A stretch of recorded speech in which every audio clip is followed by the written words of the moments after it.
Kitang tanan adunay mata ug adunay dalunggan. Gidesign kana sa Dios igsuon aron makita nato kung unsa ang anaa sa atong palibot. Kung kana nga naa sa atong palibot, makaayo ba sa atong pagtuo ngadto sa Ginoo? Makaayo ba sa atong relasyon ngadto sa Ginoo? Aduna kitay mata aron makita nato ang pagkamaayo sa Dios sa atong kinabuhi. Ug aron makita nato nga siya lang gayud ang angay natong alagaran ug siya lang gayud ang angay natong pasidunggan.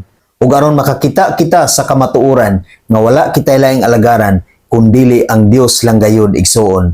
Ug kanang imong mata karon igsuon, gamita kana sa pagbasa sa pulong sa Ginoo. Tungod kay gidesign kana imong mata igsuon aron sa pagtan-aw sa iyang mga pulong, aron sa pagbasa sa iyang pulong. Gamita kana igsuon sa paghimaya sa Dios, aron ang Dios mahimuot kanimo. Ug kanang imong dalunggan igsuon, gamita usab kana sa pagpaminaw sa pulong sa Ginoo, aron imong masabtan ug imong masayran ang mga butang nga makapahimuot sa Dios. Panultihon 20 bersikulo 12.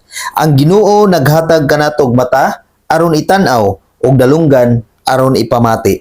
Mao na igsuon nga ang atong dalunggan ug ang atong mata atong gamiton sa paghimaya diha sa Ginoo. Dili na to gamiton para lang sa atong kaugalingong interes, para lang sa atong pagkinabuhi nini nga kalibutanon, kundi atong gamiton ang atong mata ug atong dalunggan sa paghimaya ug sa pagpasidungog sa Ginoo. Tungod kay kining atong mata igsuon, gidesign kini aron makakita kita sa iyang pulong, ug kining atong dalunggan gidesign kini aron makadungog sa iyang pulong ug makapaminaw sa iyang pulong aron atong masabtan ang pagkinabuhi nga Kristohanon ug Dios nun nini nga kalibutan.